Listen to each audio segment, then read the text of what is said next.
Laura Vanderkam, What the Most Successful People Do Before Breakfast, and 2 other short guides to achieving more at work and home. Life often seems to pass in a blur. Most days, there's so much to do that you can't even think about the things that matter most to you. By the time you're done packing lunch for the kids, answering emails at work, and picking up groceries on the way home, you're drained. So how on earth are you supposed to find the energy to spend some quality time with your friends and family, let alone make a start on that book you've always dreamed of writing? Well, best-selling author and renowned time management expert Laura Vanderkam has a solution. There's always time to do what you really want to, she argues. The trick is knowing where to look, and that's something the world's most successful high flyers know all about. Ask any one of them where they find the extra time to nurture their careers, relationships, and personal dreams, and they'll give you a 3-word answer: in the morning. All it takes is careful planning, mindfulness about how you spend your time, and a bit of self-discipline. Master that, and you'll be amazed by how much you can fit into your daily schedule. Blink number 1. Start the day by immediately doing the things that matter most to you, rather than putting them off. Mornings are hectic and often pass in the blink of an eye. You jump out of bed, bustle about getting the kids ready for school, and then rush out the door and off to work. But it doesn't have to be like that. Rethink your mornings, and they can become an opportunity to do the things that matter most. The key is to stop postponing important tasks. Do them now rather than waiting for the perfect moment later on. Everyone wants more time to do the things they care about. For some, that's exercise. For others, it's reading, or putting in a few hours on a long-term work project, like writing an annual report.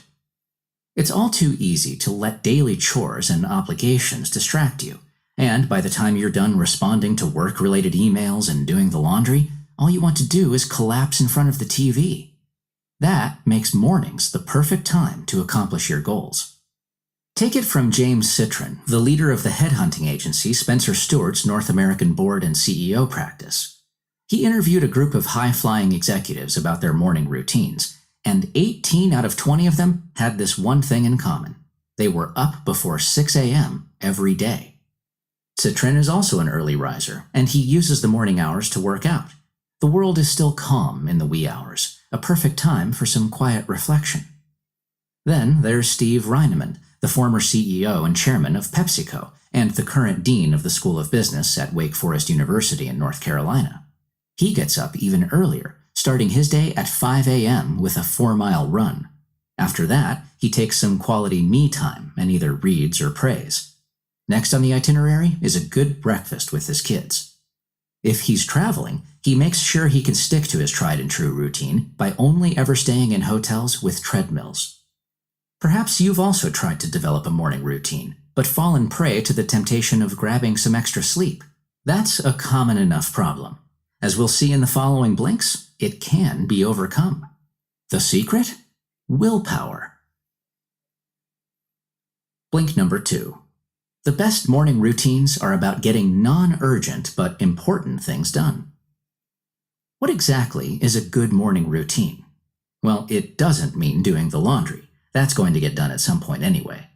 The same goes for conference calls or anything else that you can do later on in the day. The best morning routines are about the things that matter to you but require a little bit of extra self-motivation. These are the kinds of activities that don't have an immediate payoff, but might just change your life in the long run. Think of a creative project like writing a book or networking to support your career. It's not something you can finish in one go, but stick to it and you'll build something that really makes a difference. This is exactly what the most successful people do every day. They spend their mornings nurturing one of 3 things: their careers, their relationships, or themselves. Let's start with your career. Nurturing your work life isn't about quickly responding to emails as they land in your inbox. It's about attending to activities that you rarely have enough time for over the course of a normal day. Take Debbie Moysican, an organizational healthcare executive who's helping Brand University build up their healthcare education department. She wanted to foster a collaborative open-door culture in her office. That meant literally keeping her door open and letting people know they were free to pop in at any time for a chat. It was a great idea, But there was a problem. Constant short meetings with her colleagues ended up distracting her from other tasks. In the end, she just didn't have enough time for projects that were important to her. Her solution? Setting aside her mornings to get her work done. That gave her the time and space to fully focus her mind on the task at hand, without constantly worrying about her interruptions. More importantly still, it allowed her to contribute to a better office culture over the rest of the day, while still finishing her own projects. So, that's how your morning routine can help nurture your career. In the next blink, you'll learn a bit more about how to nurture yourself and your relationships.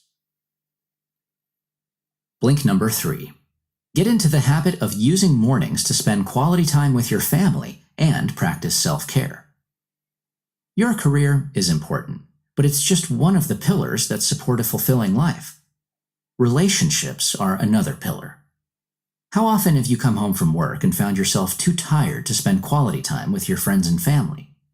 Well, that's why it's time to start using your mornings to nurture your relationships. When you think about it, mornings are actually the perfect opportunity to spend time with those you love. After all, you won't be drained after a long day in the office or longing to vegetate in front of the TV. There are all sorts of ways you can start getting the most out of the early hours. Why not have sex at dawn with your partner? Or you could make breakfasts the new dinner, a time to gather around the table with the whole family. Whatever you do, it's a great way of staying in touch with the most important people in your life. Take it from Catherine Beaumont Murphy, a busy tax lawyer whose punishing schedule involves plenty of late nights. She decided to make a change when she noticed how her work life was preventing her from spending time with her daughter. After talking to the author, she realized that her law firm rewarded late hours rather than early starts. Mornings were usually calm, and there was little that required urgent attention. Beaumont decided to start going to bed earlier so she could add a couple of hours onto her day in the morning. Her new routine proved infectious. Now the whole family rises early and makes an effort to make breakfast special. That brings us to the third pillar you need to take care of if you want a more balanced life: self-care. Me time is usually one of the first things to get sacrificed when life gets hectic. Responsibilities, work, and social commitments often trump the time you've earmarked for yourself. The answer is to free up time for self-nurture in the morning. Ask yourself, what is it that really matters to you? Some people want to train for a marathon, others to read more, write poetry, meditate, or paint. Whatever it is, you can take a cue from the executives James Citron interviewed. By getting up early, they made time to do what they loved. Blink number 4. Start transforming your morning routine by tracking your time and envisaging your ideal morning. Now that you've seen just how much you can get done in the morning, it's time to ask the all-important question: how do you start putting your new morning routine into action? There are 5 key steps. In this blink, you'll learn about the first 2. Start making your morning more productive by recording how you spend your time over the week. A week has 168 hours. If you want to get the most out of that and improve your time management, you need to know where all that time is going. The problem isn't usually how you spend your mornings, but what you do with the rest of the day. Late nights are especially detrimental to your ability to make an early start, but it's easy to fall into the trap. Maybe you're writing emails or just watching TV. Whatever it is, burning the candle at both ends isn't viable in the long run. Eventually, you'll be too tired to get up early. That said, you might be able to free up an hour or 2 early on in the day once you start recording how you spend your time. Maybe you can give your kids lunch money rather than packing their lunchboxes yourself. So that's step 1. Grab a notebook and start tracking your time. Step 2 is simple. Picture your ideal morning. To do that, ask yourself what your perfect start to the day would look like. Now that you've made a record of how you use your time, you can start envisioning how things could be different. Consider the author. Her dream morning starts at 6:20 a.m. That's when she gets up, unless she's in the mood for early morning sex. Otherwise, she hits the road 10 minutes later for her 45-minute run. After that comes a hearty breakfast with the whole family together around the dining table. That's the perfect chance to catch up and have a meaningful conversation. Finally, when everyone else has left the house, she sits down to work on her book and write an entry for her blog. That doesn't have to be your perfect morning, of course. The key is to start picturing what an ideal start to the day looks like for you. Blink number 5.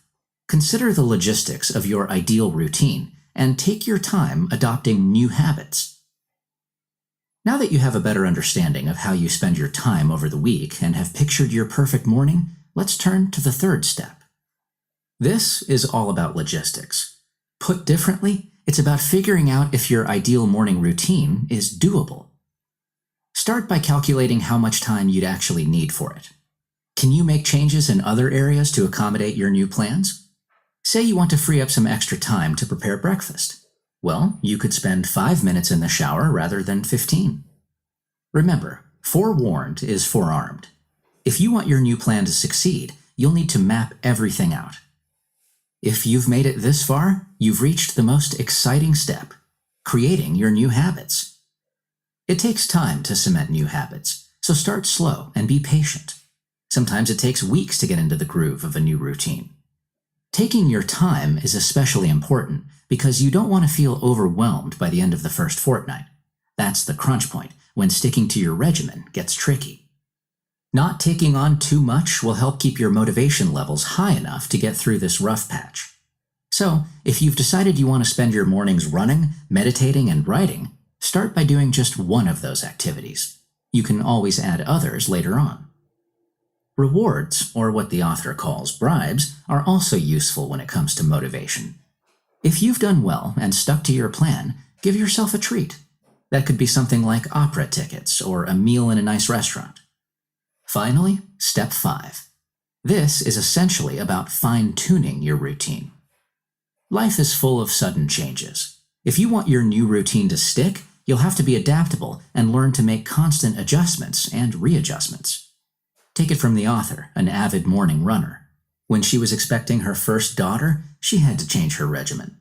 Running just wasn't possible as her pregnancy progressed, so she put it on the back burner and devoted more time to nurturing herself. But now that her children are older, there's more time for running again. Today, she's back to her old routine and spends 3/4 of an hour running before sitting down for breakfast with her family. Blink number 6. Plan weekend activities ahead of time and savor the sense of anticipation. Weekends are your opportunity to get some well-deserved rest and recharge your mental and physical batteries, which are integral to your well-being. But it's all too easy to waste these precious hours on a random hodgepodge of activities. By the time Monday rolls around, you realize you haven't gotten as much out of your time off as you could have. There's a simple way of making weekends more meaningful: planning ahead. Rather than spontaneously deciding what to do come Saturday morning, make a list of between 3 and 5 anchor activities a couple of days in advance. That's a good way of avoiding one of the classic ways of wasting a weekend: doing nothing, something that's always an attractive option at the end of a draining week. The problem is that there's no such thing as doing nothing in the digital age. In the past, people might have spent their time lounging on a lawn listening to the birds and watching the clouds go by. Today, you're more likely to be watching TV, surfing the internet, and checking your social media. Having a plan cuts all that pointless, low-key activity out. There's no need to go overboard and decide what you'll be doing every minute of the day. You just need a couple of activities to structure your weekend around. What those are is entirely up to you. You might want to go on a picnic with your family, or go to the movies. And there's one more thing to keep in mind. If you want to get the most out of your weekend, make sure to plan out-of-the-ordinary activities and learn to savor the sense of anticipation as the week winds down. The point of weekends is that they're not like the rest of the week. What you need is a break. That's why it's so important to do things you wouldn't do on any of the other 5 days. That takes a bit of thought, which is why you'll need to plan ahead. But planning has its own benefits. Knowing that you've got something fun penciled into your diary gives you something to look forward to. You should take pleasure in that. Just think of the way anticipation is such an essential part of Christmas. Waiting to open your presents is what makes the occasion so special. So now you know how important planning is. In the next Blink, we'll explore some practical tips to help you go about doing that.